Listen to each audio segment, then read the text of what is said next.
Sir ನಮಸ್ಕಾರ sir. ನಮಸ್ಕಾರ sir ತಮ್ಮ ಪೂರ್ತಿ ಹೆಸರು ಸರ್? ನಾಗಪ್ಪ. ನಾಗಪ್ಪ ಅಂತ ತಮ್ಮ ಪೂರ್ತಿ ಹೆಸರು. ತಾವು ಯಾವ ಒಂದು ಗ್ರಾಮ ಪಂಚಾಯತಿಯಿಂದ ಆಯ್ಕೆ ಆಗಿರೋದು ಸರ್? ಅಂಡುವಿನಹಳ್ಳಿ ಕ್ಷೇತ್ರದಿಂದ ದೇವರ ಪಂಚಾಯತಿಗೆ ಆಯ್ಕೆ ಆಗಿದ್ದೀನಿ ಸರ್. ತಾವು ಪ್ರೆಸೆಂಟು ಯಾವ ಪಕ್ಷನ ಫಾಲೋ ಮಾಡ್ತಾ ಇದ್ದೀರಾ ಸರ್? ಸರ್ ಪ್ರೆಸೆಂಟು ನಾನು ಕಾಂಗ್ರೆಸ್ ಪಕ್ಷನ ಫಾಲೋ ಮಾಡ್ತಾ ಇದ್ದೆ. ಪ್ರೆಸೆಂಟು ಈಗ ಸರ್? ಈಗ ಆ್ಯಕ್ಚುಲಿ BJP ಫಾಲೋ ಮಾಡ್ತಾ ಇದ್ದೀನಿ. ಈಗ ಪ್ರೆಸೆಂಟು ತಾವು BJP ಪಕ್ಷನ ಫಾಲೋ ಮಾಡ್ತಾ ಇದ್ದೀರಾ? ಮಾಡ್ತಾ ಇದ್ದೀನಿ. ಓಕೆ ಸರ್, BJP ಪಕ್ಷನೇ ಪ್ರೆಸೆಂಟು ಫಾಲೋ ಮಾಡ್ತಾ ಇದ್ದೀವಿ. ತಾವು ಒಂದು ಎಷ್ಟು ಮತ ಅಂತರದಿಂದ ಈ ಬಾರಿ ಗೆದ್ದಿದ್ದು ಸರ್? ಸರ್ ನಾನು ಈ ಸರಿ ತುಂಬ ಹೈಯೆಸ್ಟು ಮತ ನಮ್ಮಲ್ಲಿ. ಓಕೆ, ಎಲ್ರಿಗಿಂತೂ ಹೈಯೆಸ್ಟ್ ಮತ ನಮ್ಮದೇ. ಹಿಂದೆ ಲೀಡಿಂಗಲ್ಲಿ ಗೆದ್ದಿದ್ದೀರಾ ಅಂತ? ಓಕೆ ಸರ್, ತಾವು ಒಂದು ರಾಜಕೀಯ ಜೀವನ ಈಗ ಹೇಗೆ ಅನಿಸ್ತಿದೆ ಸರ್ ತಮಗೆ? ನಾನು ಹೇಳಿದ್ನಲ್ಲ ಸರ್, ರಾಜಕೀಯ ಜೀವನ ಇವತ್ತು ನಿಜವಾಗ್ಲೂ ಹೇಳೋದಾದರೆ ಓಕೆ, ಪ್ರಾಮಾಣಿಕರಿಗಲ್ಲ ಅನ್ನಂತ ನನ್ನ ಪ್ರಾಮಾಣಿಕರಿಗಲ್ಲ ಅಂತ ಒಂದು ಅಂದರೆ ನಿಷ್ಠೆಯಿಂದ ಕೆಲಸ ಮಾಡೋರಿಗೆ ಅಲ್ಲ, ನಿಷ್ಠೆಯಿಂದ ಕೆಲಸ ಮಾಡೋಕ್ಕೆ ಬಿಡ್ತಾ ಇಲ್ಲ ಸರ್. ಅದು ಯಾವ ಥರ ಅಂದರೆ ಸಣ್ಣದಾಗೆ ಒಂದು ಅದ್ರ ಬಗ್ಗೆ ವಿವರ ನಮಗೆ ಸಿಗುತ್ತಾ? ಸಣ್ಣದಾಗಿ ವಿವರ ಅಂತಂದರೆ ಸರ್, ಅದು ಇವತ್ತು ಸಮಾಜ ಸೇವೆ ಮಾಡೋ ಅಂಥ ವ್ಯಕ್ತಿಗಳು ಓಕೆ ಅವರ ಆತ್ಮಸಾಕ್ಷಿಯಾಗಿ ನಡೆಯಲ್ಲ ಅಂತ ನನ್ನ ಭಾವ. ಅವರ ಆತ್ಮಸಾಕ್ಷಿಯಾಗಿ ನಡೆಯೋಕ್ಕೆ ಅವಕಾಶ ಕೊಡ್ತಾ ಇಲ್ಲ ಜನ. ಅಂದರೆ ಜನಗಳ ಒಂದು ಬೆಂಬಲ ಸರಿ ಇಲ್ಲ ಅಂತ ಹೇಳ್ತಾ ಇದ್ದೀರಾ ಸರ್, ಅಥವಾ ಅಲ್ಲಿ ಒಳಗಡೆ ತಾವು ಹೇಳ್ತಾರದು? ಜನಗಳ ಬೆಂಬಲ ಒಂದು ಕಡೆ ಇರಲಿ, ಜನಗಳು ಇವತ್ತು ನಿಜವಾಗ್ಲೂ ಹೇಳೋದಾದ್ರೆ ಓಕೆ, ಇವತ್ತು ನಾವು ಯಾವುದೇ ಒಂದು ಎಲೆಕ್ಷನ್ಗೆ ಹೋಗಲಿ ಜನ ಹಣಕಾಸಿನ ವ್ಯವಸ್ಥೆ ನೋಡ್ತಾರೆ ಹೊರತು ಓಕೆ ವ್ಯಕ್ತಿ ನೋಡ್ತಾ ವೋಟ್ ಮಾಡೋದಿಲ್ಲ. ಇವತ್ತಿನ ಒಂದು ಸನ್ನಿವೇಶದಲ್ಲಿ ವ್ಯಕ್ತಿತ್ವಕ್ಕೆ ಬೆಲೆ ಇಲ್ಲ. ಇಲ್ಲ. ಓಕೆ, ಪ್ರಾಮಾಣಿಕತೆ ಮತ್ತು ವ್ಯಕ್ತಿತ್ವಕ್ಕೆ ತಾವು ಬೆಲೆ ಇಲ್ಲ ಅಂತ ಬೆಲೆ ಇಲ್ಲ ಸರ್. ಸರ್ ತಾವು ರಾಜಕೀಯಕ್ಕೆ ಬಂದು ಎಷ್ಟು ವರ್ಷ ಆಗಿದೆ ಸರ್? ಸರ್ ನಾನು ರಾಜಕೀಯಕ್ಕೆ ಬಂದು ನಾನು 20-30 ವರ್ಷ ನನಗೆ ರಾಜಕೀಯಕ್ಕೆ ಬಂದಾಗ. ಸರಿ ಸರ್. 30ನೇ ವರ್ಷದಲ್ಲೇ ನಾನು ರಾಜಕೀಯಕ್ಕೆ ಬಂದೆ. 30ನೇ ವರ್ಷದಲ್ಲಿ ರಾಜಕೀಯಕ್ಕೆ ಬಂದು ಮಧ್ಯ ಒಂದು 5 ವರ್ಷ ಗ್ಯಾಪ್ ಮಾಡಿತ್ತು ಸರ್ ನಂದು. ಯಾಕೆ ಅಂತಂದರೆ ಒಂದು ವರ್ಷ ನಾನು ಪಂಚಾಯತಿ ಎಲೆಕ್ಷನ್ ನಿಂತು ಆ ವರ್ಷ ನನ್ನ ಜನ ಮಾಡಿರೋ ಅಂಥ ಕೆಲಸನ ಇದು ಕರೆದೇ ಗಣನೆಗೆ ತಗೊಳ್ಳದೇನೆ ಆ ಸರಿ ನನ್ನ ಸೋಲಿಸಿದ್ರು. ಅದಕ್ಕೆ ನನಗೆ ಬೇಜಾರಾಯಿತು. 5 ವರ್ಷ ಕಾಲ ನಾನು ಎಲ್ಲೂ ಹೋಗ್ಲಿಲ್ಲ ಸರ್. ಅಂದರೆ ಓಕೆ ಸರ್, ತಾವು ಒಂದು 5 ವರ್ಷ ತಾವು ಗ್ಯಾಪ್ ಕೊಟ್ಟಾದ್ಮೇಲೆ ತಾವು ಮತ್ತೆ ರಾಜಕೀಯಕ್ಕೆ ಪ್ರವೇಶ ಕೊಟ್ಟಿದ್ದೆ ಅಂದರೆ ಹೆಗ್ಗಳ್ಳಿ VSS ಓಕೆ, ಅಲ್ಲಿ ನಾನು ಎಲೆಕ್ಟ್ ಆಗಿ ಬಂದೆ ಸರ್. ಅಲ್ಲಿ ಕೋಆಪರೇಟಿವ್ ಸೊಸೈಟಿ ಎಲೆಕ್ಷನ್ನಲ್ಲಿ ಗೆದ್ದು ನಾನು ಅಲ್ಲಿ ಮೆಂಬರ್ ಆಗಿ ವರ್ಕ್ ಮಾಡಿದೆ. ಅಲ್ಲಿ ಅಧ್ಯಕ್ಷನಾಗಿ 5 ವರ್ಷ ಕಾಲ ನಾನು ಸೊಸೈಟಿನ ನಡೆಸಿದ್ದೀರಾ ಸರ್? ಅಂದರೆ ತಾವು ಅದರಲ್ಲಿ ಸೊಸೈಟಿಲಿ ಇದ್ರಿ ಮೊದಲು. ಓಕೆ ಸರ್, ಈಗ ತಾವು ಒಂದು ಅಂದರೆ 5 ವರ್ಷ ಸರ್ 30 ವರ್ಷ ಟೋಟಲ್ ರಾಜಕೀಯದಲ್ಲಿ 5 ವರ್ಷ ಗ್ಯಾಪ್ ಕೊಟ್ಟಿದ್ರಿ ಸರ್. ತಾವು 5 ವರ್ಷಗಳ ಆದ ನಂತರ ಹಿಂದೆ ಇದ್ದಿದ್ರಲ್ಲಿ ಏನು ಬದಲಾವಣೆನ ತಾವೀಗ ನೋಡ್ತಾ ಇದ್ದೀರಾ ಸರ್? ಸರ್, ಹಿಂದೆ ಇದ್ದ ಬದಲಾವಣೆಗಿಂತ ಈಗಿನ ಬದಲಾವಣೆ ಎಲ್ಲ ಥರದಲ್ಲೂ ಈಗ ಸರ್ಕಾರದಿಂದ ಬರ್ತಕ್ಕಂಥ ಒಂದು ಸವಲತ್ತುಗಳು ಓಕೆ ಜನರು ತಲುಪ್ತಾ ಇಲ್ಲ ಸರ್. ಸರಿಯಾಗಿ ಜನರಿಗೆ ತಲುಪ್ತಾ ಇಲ್ಲ. ಹಿಂದೆ ಪ್ರಾಮಾಣಿಕವಾಗಿ ಮಾಡ್ತಿದ್ರು. ಆ ಬಂದಂಥ ಸವಲತ್ತು ಎಷ್ಟೇ ಅದು ಕಡಿಮೆ ಇರಲಿ ಜಾಸ್ತಿ ಇರಲಿ ಅದು ಜನರು ತಲುಪ್ತಿತ್ತು. ಇವತ್ತು ಬಂದಂಥ ಸವಲತ್ತು ಸರಿಯಾದ ರೀತಿಯಲ್ಲಿ ಅದು ಜನರಿಗೆ ಬರ್ತಾ ಇಲ್ಲ. ಆಮೇಲೆ ಆಡಳಿತದಲ್ಲೂ ಸ್ವಚ್ಛತೆ ಇಲ್ಲ ಸರ್. ಈಗ ಆಡಳಿತದಲ್ಲೂ ಸ್ವಚ್ಛತೆ ಇಲ್ಲ. ಓಕೆ ಸರ್, ಅಂದರೆ ನೀವು ಹೇಳ್ತಾರೋ ರಾಜಕೀಯ ಅವಾಗಲೇ ಬೇರೆ ಥರ, ಅವಾಗ ಪ್ರಾಮಾಣಿಕತೆವಾಗಿ ನಡೀತಿತ್ತು, ಈಗ ಅದು ಕಾಣಿಸ್ತಾ ಇಲ್ಲ. ಈಗಿನ ರಾಜಕೀಯದಲ್ಲಿ ಕಾಣಿಸ್ತಾ ಇಲ್ಲ, ಮರೆಯಾಗಿದೆ. ಈಗಿನ ರಾಜಕೀಯದಲ್ಲಿ ಪ್ರಾಮಾಣಿಕತೆ ಅನ್ನೋದೇ ಇಲ್ಲ ಸರ್. ಒಂದು ತಾವು ಗೆದ್ದಾಗ 5 ವರ್ಷ ತಾವು ಬಿಟ್ಟು ಮತ್ತೆ ಗೆದ್ದಾಗ ತಮ್ಮ ಬಳಿ ಜನಗಳು ಯಾವ ಒಂದು ಕುಂದುಕೊರತೆ ಸಮಸ್ಯೆ ಬಗ್ಗೆ ಹೇಳ್ಕೊಂಡು ಬಂದರು ಸರ್?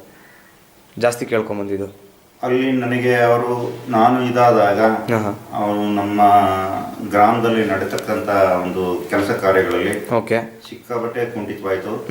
ಜನರುಗಳಿಗೆ ನಿಜವಾಗ್ಲೂ ನಾವು ಇವರು ಮಧ್ಯೆ ಗ್ಯಾಪ್ ಕೊಟ್ಟದು ನಮಗೆ ತೊಂದರೆ. ನಾವು ಮಾಡಬಾರ್ದಾಗಿತ್ತು ಇವರಿಗೆ. ಇವ್ರನ್ನ ಗೆಲ್ಲಿಸಿದ್ರೆ ಇವತ್ತು ನಮ್ಮ ಗ್ರಾಮದಲ್ಲಿ ಒಂಚೂರು ಕೆಲಸ ಕಾರ್ಯಗಳಾಗೋದು. ಆ ಕೆಲಸ ಕಾರ್ಯಗಳು ಇವತ್ತು ಸರಿಯಾದ ರೀತಿಯಲ್ಲಿ ನಡೀತಾ ಇಲ್ಲ ಅಂತ ಅವ್ರಿಗೆ ಮನವರಿಕೆಯಾಗಿ ಪುನಃ ಮತ್ತೆ ನನಗೆ ಸುಮಾರು ಬಹುಮತದಿಂದ ಗೆಲ್ಲಿಸ್ತಾರೆ ಸರ್ ಜನ. ಸರ್, ತಮ್ಮ ಅವಧಿಯಲ್ಲಿ ತಾವು ಎಷ್ಟು ಮನೆಗಳನ್ನ ಕೊಟ್ಟು ಕಳಿಸಿದ್ದೀರಾ ಸರ್? ಅಂದರೆ ಜನಗಳಿಗೆ ಮಾಡಿಕೊಟ್ಟಿದ್ದೀರಾ? ನನ್ನ ಅವಧಿಯಲ್ಲಿ ನಿಜವಾಗ್ಲೂ ಹೇಳೋದಾದರೆ ಒಂದು 10 ಮನೆಗಳು ಒಂದೇ ಸರಿ ಮಾಡಿದೆ. ಓಕೆ. ಮತ್ತು ಈ ಸರಿ 4 ಮನೆ ಮಾಡ್ಕೊಟ್ಟಿದ್ದೀನಿ. ಹಾಂ ಹಾಂ 4 ಮನೆ. ಹಾಂ ಹಾಂ ಇಂದಿರಾ ಆವಾಸ್ 2 ಹ್ಞೂ ಮತ್ತೆ ಬಸವ ವಸತಿ ಯೋಜನೆ ಆ ಥರ ಒಂದು 4 ಮನೆ ಅಂತ ಮಾಡಿ. ಮಾಡ್ಕೊಟ್ಟಿದ್ದೀನಿ. ಸರ್ ತಾವು ರಾಜಕೀಯ ಒಂದು 5 ವರ್ಷ ಗ್ಯಾಪ್ ಕೊಟ್ಟಾಗ ಅಂದರೆ ಒಂದು 5 ವರ್ಷಗಳ ಕಾಲ ತಾವು ಒಂದು ಬಿಡುವನ್ನು ಕೊಟ್ರಿ ರಾಜಕೀಯಕ್ಕೆ. ಆ ಟೈಮಲ್ಲಿ ಒಂದು ಜನಗಳು ಸಿಕ್ಕಾಪಟ್ಟೆ ಕುಂದುಕೊರತೆ ಸಮಸ್ಯೆನ ಎದುರಿಸಿದ್ದಾರೆ ನಮಗೆ ಗೊತ್ತಿರೋ ಒಂದು ಮಾಹಿತಿ ಪ್ರಕಾರ. ಅದಾದ ಗೆದ್ದ ನಂತರ ಜಾಸ್ತಿ ಇದ್ದಿದ್ದು ನೀರಿನ ಸಮಸ್ಯೆ ತಮ್ಮ ಊರಿನಲ್ಲಿ. ಹೌದು ಸರ್. ಅದನ್ನು ತಾವು ಹೇಗೆ ಬಗೆಹರಿಸಿದ್ರಿ ಅನ್ನೋದು ಕೂಡ ಜನಗಳ ಕಡೆಯಿಂದ ನಾವು ತಿಳ್ಕೊಂಡಿದ್ದೀವಿ. ಸರಿ ಸರ್. ಸರ್ ಅದ್ರ ಬಗ್ಗೆ ಸಣ್ಣದಾಗ ಒಂದು ವಿವರಣೆ. ಸರ್ ನಿಜವಾಗ್ಲೂ ಹೇಳೋದಾದ್ರೆ ನೀರಿನ ಸಮಸ್ಯೆ ನಮ್ಮಲ್ಲಿ ಅಧ್ವಾನ ಆಗ್ಬಿಟ್ಟಿತ್ತು ಸರ್. ಕುಡಿಯೋ ನೀರಿನ ಸಮಸ್ಯೆನೇ ಅಧ್ವಾನ ಆಗಿತ್ತು. ಓಕೆ. ಆಗ ನಾನು ಎಲೆಕ್ಷನ್ ಆಗಿ ಬಂದಮೇಲೆ ಆ ಸಮಸ್ಯೆನ ಬಗೆಹರಿಸಬೇಕು ಅಂತ ನನ್ನಲ್ಲಿ ಒಂದು ಮನವರಿಕೆ ಆಯಿತು ಸರ್. ಆ ಮನವರಿಕೆ ಆದಾಗ ನಾನು ಸಂಬಂಧಪಟ್ಟ ಅಧಿಕಾರಿಗಳಲ್ಲಿ ಮನವರಿಕೆ ಮಾಡಿದೆ. ಆದರೂ ಅದು ಪ್ರಯೋಜನ ಆಗಲಿಲ್ಲ. ಹಾಗೆ ಏನು ಮಾಡಿದೆ, ನಾನು ನನ್ನ ಸ್ವಂತ ಹಣದಿಂದ ಆ ಕೆಲಸನ ನಾನು ಊರಿಗಾಗಿ ಮಾಡಿದ್ರಿ ಸರ್. ಮಾಡ್ಕೊಟ್ಟಿದ್ದೀನಿ ಸರ್. ಖಂಡಿತ ಸರ್, ಅದು ನಮ್ಮ ಗಮನಕ್ಕೂ ಕೂಡ ಬಂದಿತ್ತು. ಅದನ್ನು ನಾವು ಹೇಳೋದಕ್ಕಿಂತ ತಮ್ಮ ಒಂದು ಜನತೆ ಬಾಯಲ್ಲಿ ಆಲ್ರೆಡಿ ನಾವು ಅದನ್ನು ಕೇಳಿದ್ದು, ಆ ಕಾರಣಕ್ಕೋಸ್ಕರ ಅದನ್ನು ತಮ್ಮಲ್ಲಿ ಕೇಳಿದೆ ಸರ್. ತಪ್ಪಿದರೆ ದಯವಿಟ್ಟು ಕ್ಷಮಿಸಿ. ಇಲ್ಲ ಸರ್, ಇಲ್ಲ. ಸರ್ ಈಗಿನ ಒಂದು ಸ್ವಚ್ಛತೆ ಮೇಯ್ನು ತಮ್ಮ ಭಾರತದಲ್ಲಿ ಈಗ ಜಾಸ್ತಿ ಎಲ್ಲ ಗಮನ ತಗೋತಾ ಇರೋದು ಸ್ವಚ್ಛತೆ ಬಗ್ಗೆ. ತಮಗೂ ಕೂಡ ಗೊತ್ತಿದೆ. ತಮ್ಮ ಒಂದು ಗ್ರಾಮದಲ್ಲಿ ಸ್ವಚ್ಛತೆ ಬಗ್ಗೆ ಜನಗಳಲ್ಲಿ ಯಾವ ಥರ ಜಾಗೃತಿ ಮೂಡಿಸಿದ್ದೀರಾ ಸರ್ ತಾವು? ಸರ್ ನಮ್ಮಲ್ಲಿ ಸ್ವಚ್ಛತೆ ಇವತ್ತು ನಿಜವಾಗ್ಲೂ ಹೇಳೋದಾದ್ರೆ ಪ್ರತಿಯೊಂದು ಕುಟುಂಬದಲ್ಲಿ ಒಂದು ಶೌಚಾಲಯ ಇರಬೇಕು ಅಂತ ಒಂದು. ಖಂಡಿತ ಸರ್. ಅದರಲ್ಲಿ ನಮ್ಮಲ್ಲಿ ಪ್ರತಿಯೊಂದು ಕುಟುಂಬದಲ್ಲಿ ಸವಲತ್ತು ಮಾಡ್ಕೊಟ್ಟಿದ್ದೀವಿ. ಶೌಚಾಲಯ ಅವರಿಗೆ ಅನುಕೂಲ ಪಡ್ಕೊಳ್ಳೋದಕ್ಕೆ ಸ್ಥಳಾವಕಾಶ ಇದ್ದರೆ ಮಾತ್ರ. ಇಲ್ಲದಿದ್ರೆ ಅವ್ರಿಗೆ ಕೆಲವರಿಗೆ ಸ್ಥಳಾವಕಾಶ ಇಲ್ಲದವರಿಗೆ ಮಾಡ್ಕೊಡಕ್ಕೆ ಸಾಧ್ಯನೇ ಇಲ್ಲ ಸರ್. ಸಾಧ್ಯ ಆಗಿಲ್ಲ ಸರ್. ಅದರಿಂದ ಸ್ವಚ್ಛತೆಯ ಬಗ್ಗೆ ನಮ್ಮಲ್ಲಿ ನಿಜವಾಗ್ಲೂ ಸುಮಾರು ಶೌಚಾಲಯಗಳನ್ನ ನಾವು ವ್ಯವಸ್ಥೆ ಮಾಡಿಕೊಟ್ಟಿದ್ದೀವಿ ಸರ್. ತಮ್ಮ ಗ್ರಾಮದಲ್ಲಿ ಶೌಚಾಲಯ ಬಗ್ಗೆ ವ್ಯವಸ್ಥೆ ತಾವು ಮಾಡಿಕೊಟ್ಟು ಸರ್. ಅಂದರೆ ಈಗ ತಮ್ಮ ಗ್ರಾಮ ಸುವರ್ಣ ಗ್ರಾಮ ಏನಾದ್ರು ಆಗಿದೆಯಾ? ಇಲ್ಲ ಸರ್, ಆಗಿಲ್ಲ. ಇಲ್ಲ, ಈಗ ಸುವರ್ಣ ಗ್ರಾಮಕ್ಕೆ ಇನ್ನೂ ಸೇರಿಲ್ಲ. Okay sir. ಸರ್ ಈಗಿನ ಒಂದು ರಾಜಕೀಯಕ್ಕೆ ಯುವಕರು ಸಿಕ್ಕಾಪಟ್ಟೆ ಬರ್ತಾರೆ, ತಮಗೂ ಕೂಡ ಗೊತ್ತಿದೆ. ಯುವಕರ ಪ್ರವೇಶ ತುಂಬ ಇದೆ. ಅವ್ರಿಗೆ ಇದ್ರ ಮುಖಾಂತರ ಅದರ ಒಂದು ಒಳ್ಳೆ ಸಂದೇಶನ ಹೇಳಕ್ಕೆ ಇಷ್ಟಪಡ್ತೀರಾ ಸರ್? ನಿಜವಾಗ್ಲೂ ಇವತ್ತು ಯುವಕರು ಮುಂದೆ ಬಂದ್ರೆ ಸಮಾಜನ ಸುಧಾರಣೆ ಮಾಡಬಹುದು ಸರ್. ಓಕೆ.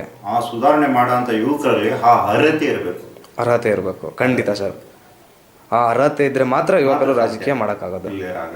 ಅಂದ್ರೆ ಒಂದು ಜನಗಳ ಸೇವೆ ಮಾಡ್ತೀನಿ ಅಂತ ಬರಬೇಕು ಅಂತ ತಾವು ಹೇಳ್ತಾರದು. ಹೌದು ಸರ್. ಸರ್ ಈಗಿನ ಒಂದು ರಾಜಕೀಯಕ್ಕೆ ವಿದ್ಯಾಭ್ಯಾಸ ಬೇಕಾ ಬೇಡವಾ ಸರ್? ನಿಜವಾಗ್ಲೂ ಖಂಡಿತ ವಿದ್ಯಾಭ್ಯಾಸ ಬೇಕು ಸರ್. ವಿದ್ಯಾಭ್ಯಾಸ ಬೇಕು. ಇಲ್ಲ ವಿದ್ಯಾಭ್ಯಾಸ ಇಲ್ದೇನೆ ಮಾಡ್ಬೋದು. ಹಿಂದೆ ವಿದ್ಯಾಭ್ಯಾಸ ಇಲ್ಲದ್ರು ದೇಶ ಆಳಿದ್ದಾರೆ.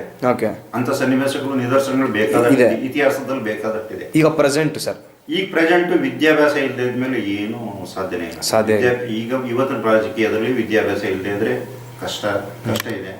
ವಿದ್ಯಾಭ್ಯಾಸ ಇದ್ರೆ ಅವರು ಯಾವ ರೀತಿ ಅದನ್ನ ಹಳ್ಳಿನೇ ಆಗ್ಬೋದು ಅಥವಾ ದೇಶನೇ ಆಗ್ಬೋದು, ಅದನ್ನ ಯಾವ ರೀತಿ ಡೆವಲಪ್ ಮಾಡ್ಕೋಬೇಕು ಅನ್ನೋದಕ್ಕೆ ಆ ತಿಳುವಳಿಕೆ ಜ್ಞಾನ ಬರಬೇಕಾದ್ರೆ ವಿದ್ಯಾಭ್ಯಾಸ ಖಂಡಿತ ಬೇಕು ಸರ್. ಈಗಿನ ಒಂದು ರಾಜಕೀಯಕ್ಕೆ ವಿದ್ಯಾಭ್ಯಾಸ ಬೇಕು ಅಂತ ಹೇಳ್ತೇನೆ ಸರ್, ಖಂಡಿತ ಒಪ್ಕೊಂಡೆ ನಾನು. ಸರ್ ಈಗಿನ ಒಂದು ಇದರಲ್ಲಿ ತಮ್ಮ ಒಂದು ರಾಜಕೀಯ ಜೀವನ ತಾವು ಏನು ನಡೆಸ್ತಾ ಇದ್ದೀರಾ? ಮುಂದೆ ಏನಾರ TP ZP ಆ ಥರ ಲೆವೆಲ್ಗೆ ಏನಾರು ಟ್ರೈ ಮಾಡಬೇಕು ಅಂತ ಇದ್ದೀರಾ? ಇಲ್ಲ ಸರ್, ನನ್ನಲ್ಲಿ ರಾಜಕೀಯದ ಒಂದು ಜೀವನನೇ ಬೇಸರ ಆಗ್ಬಿಟ್ಟಿದೆ. ಓಕೆ. ಅದರಿಂದ ನನ್ನ ರಾಜಕೀಯ ಜೀವನ ಇಷ್ಟಕ್ಕೆ ಸಾಕು ಅಂತ ನನ್ನ ಭಾವನೆ ಇದೆ. ಈಗಲೇ ನಾನು ರಿಜೈನ್ ಮಾಡಬೇಕು ಅಂತ, ಈ ಟರ್ಮ್ನಲ್ಲಿ ರಿಜೈನ್ ಮಾಡಬೇಕು ಅಂತ ನನಗೆ. ಅಂದ್ರೆ ತಮಗೆ ಜನಗಳ ಬೆಂಬಲ ತುಂಬಾ ಇದೆಯಲ್ಲ ಸರ್, ಮತ್ತೆ ತಾವು ಯಾತಕ್ಕೆ ಇದು ಮಾಡಬಾರ್ದು ಅಂತ? ಸರ್ ಬೆಂಬಲ ಇದೆ, ಆದರೆ ಆಡಳಿತಾಧಿಕಾರಿಗಳಲ್ಲಿ ಸರಿಯಾದ ಒಂದು ನಮ್ಗೆ ಸಹಕಾರ ಸಿಗ್ತಲ್ಲ ಸರ್. ಆ ಕಾರಣಕ್ಕೋಸ್ಕರ ತಾವು ರಾಜಕೀಯನ ಇದು ಮಾಡಬೇಕು ಅಂತ ಇದೆ ಸರ್. ಈಗ ಒಂದು ಸರ್ಕಾರದಿಂದ ಒಂದು ನಿರ್ಧಾರ ಆಗಿದೆ, PDOಗಳನ್ನ ತೆಗೆದು ಅಂದರೆ ಪಂಚಾಯತಿ ಡೆವಲಪ್ಮೆಂಟ್ ಆಫೀಸರ್ನ ತೆಗೆದು ನೋಡಲ್ ಆಫೀಸರ್ನ ಅಪಾಯಿಂಟ್ ಮಾಡಬೇಕು ಅಂತ. ಅದ್ರ ಬಗ್ಗೆ ತಾವೇನು ಹೇಳಕ್ಕೆ ಇಷ್ಟಪಡ್ತೀರಾ ಸರ್? ತಮ್ಮ ಪಂಚಾಯತಿ ಆಫೀಸಲ್ಲಿ PDO ಇರಬೇಕಾ ಇರಬಾರ್ದಾ? ನಿಜವಾಗ್ಲೂ PDO ಆಫೀಸರ್ಗೆ ಕೊಡೋಂಥ ಸಂಬಳ ನನಗೆ ನಿಜವಾಗ್ಲೂ ವೇಸ್ಟ್ ಅಂತ ಸರ್ ನನಗೆ. ಓಕೆ. ಇವತ್ತು ನಿಜವಾಗ್ಲೂ ನಮ್ಮಲ್ಲಿ ಗ್ರಾಮ ಪಂಚಾಯತಿಯಲ್ಲಿ PDO ಅವಶ್ಯಕತೆ ಬೇಕಾಗಿಲ್ಲ. ಓಕೆ. ಬಿಲ್ ಕಲೆಕ್ಟರ್ ಇದ್ದಾರೆ, ಸೆಕ್ರೆಟರಿ ಇದ್ದಾರೆ. ಖಂಡಿತ ಅವರು ಈಗ ಪಂಚಾಯತಿ ರೆವೆನ್ಯೂ ಕಲೆಕ್ಟ್ ಮಾಡಬೇಕಾದ್ರೆ ಸೆಕ್ರೆಟರಿ ಸಾಕಾಗಿತ್ತು. PDO ನೆಸಿಟಿ ಏನು ಬೇಕಾಗಿರಲಿಲ್ಲ ಸರ್. ಸೊ ಅನಿವಾರ್ಯ PDO ಏನು ಬೇಕಾಗಿಲ್ಲ ಅಂತ ನನ್ನ ಭಾವನೆ. ಓಕೆ. PDO ಇಂದ ಯಾವುದೇ ಥರ ಕೆಲಸ ಕಾರ್ಯಗಳು ಆಗ್ತಾ ಇಲ್ಲ, PDO ಬೇಡ ಅಂತ ತಾವು ಹೇಳ್ತಾರೆ. ನನ್ನ ಭಾವನೆ. ಓಕೆ ಸರ್, ತಮಗೆ ಕಡೆದಾಗಿ ಒಂದು ಪ್ರಶ್ನೆ. ತಾವು ರಾಜಕೀಯ ಬಿಡ್ತಾ ಇದ್ದೀನಿ ಅಂತ ಹೇಳ್ತಾ ಇದ್ದೀರಾ, ಆದರೂ ಕೂಡ ತಮ್ಮ ಒಂದು ಗ್ರಾಮದ ಜನತೆಗಳು ತಮ್ಮ ಮೇಲೆ ಒಂದು ಭರವಸೆನ ಇಟ್ಟಿದ್ದಾರೆ. ಸೊ ತಮಗೆ ಮತ ಹಾಕಿ ಕೂಡ ಗೆಲ್ಲಿಸಿದ್ರು. ತಮ್ಮ ಕುಟುಂಬ ವರ್ಗದವರು ಕೂಡ ಒಳ್ಳೆ ಸಪೋರ್ಟ್ ಇತ್ತು ಅನ್ಕೊತೀನಿ ಸರ್. ತಮ್ಮ ಸ್ನೇಹಿತರ ಸಪೋರ್ಟು ಕೂಡ ಇತ್ತು ಅನ್ಕೊತೀನಿ ಹೌದು ಸರ್. ಸರ್. ಅವ್ರಿಗೆ ಇದ್ರ ಮುಖಾಂತರ ಕಡೆದಾಗಿ ಏನ ಒಂದು ಮಾತನ್ನ ಹೇಳಕ್ಕೆ ತಾವು ಇಷ್ಟಪಡ್ತೀರಾ ಸರ್? ಯಾರಿಗೆ ಸರ್? ಜನಗಳಿಗೆ ಆಗಿರ್ಬೋದು, ತಮ್ಮ ಸ್ನೇಹಿತರಿಗೆ ಆಗಿರ್ಬೋದು, ತಮ್ಮ ಕುಟುಂಬ ವರ್ಗದವರಿಗೆ ಆಗಿರ್ಬೋದು. ನಿಜವಾಗ್ಲೂ ನಾನು ಹೇಳೋದು ಇಷ್ಟೇ ಸರ್, ಯಾರೇ ಆಗಲಿ ಅವನನ್ನ ಗೆಲ್ಲಿದ ಮೇಲೆ ಅವನ ಹತ್ರ ಯಾವ ರೀತಿ ಕೆಲಸ ತಗೋಬೇಕು ಅನ್ನೋದು ಜನಗಳಲ್ಲಿ ಒಂದು ಭಾವನೆ ಬರಬೇಕು ಸರ್. ನಾವು ಗೆಲ್ಲಿಸ್ಬಿಟ್ಟಿದೀವಿ, ಅವ್ನು ಏನು ಮಾಡಿದ್ರು ನಾವು ಅದನ್ನ ಇದು ಮಾಡ್ಕೊ ಹೋಗ್ತೀವಿ ಅನ್ನೋದು ಕೂಡುದು ಅಂತ ನನ್ನ ಅಭಿಪ್ರಾಯ. ಈಗ ಅವ್ನು ಓಟ್ ಕೊಟ್ಟು ಗೆಲ್ಲಿದ ಮೇಲೆ ಅವನ ಹತ್ರ ಯಾವ ರೀತಿ ಕೆಲಸ ತಗೋಬೇಕು ಅನ್ನೋದು ಜನಗಳಲ್ಲಿ ಮನವರಿಕೆ ಆಗಬೇಕು. ಜನಗಳು ತಿಳ್ಕೊಂಡು ಅದನ್ನ ವ್ಯವಸ್ಥೆ ಮಾಡಿಸ್ಕೋಬೇಕು. ಆ ಥರ ಖಂಡಿತ ಸರ್. ಆ ಥರ ಒಂದು ಜನತೆಗೆ ತಾವು ಸಲಹೆನ ಹೇಳಕ್ಕೆ ಇಷ್ಟಪಡ್ತೀನಿ. ಇಷ್ಟು ಹೊತ್ತು ತಮ್ಮ ಒಂದು ರಾಜಕೀಯ ಜೀವನ ಬಗ್ಗೆ ನಮ್ಮ ಹತ್ರ ಹಂಚ್ಕೊಂಡಿದ್ದಕ್ಕೆ ತುಂಬ ಧನ್ಯವಾದಗಳು ಸರ್. ಹೀಗೆ ತಮ್ಮ ರಾಜಕೀಯ ಜೀವನದಲ್ಲಿ ಶುಭವಾಗಲಿ ಅಂತ ಹೇಳಿದೊಂದು ಕಾರ್ಯಕ್ರಮನ ನಾವು ಮುಗಿಸ್ತಾ ಇದ್ದೀವಿ. ಧನ್ಯವಾದಗಳು ಸರ್. Thank you sir.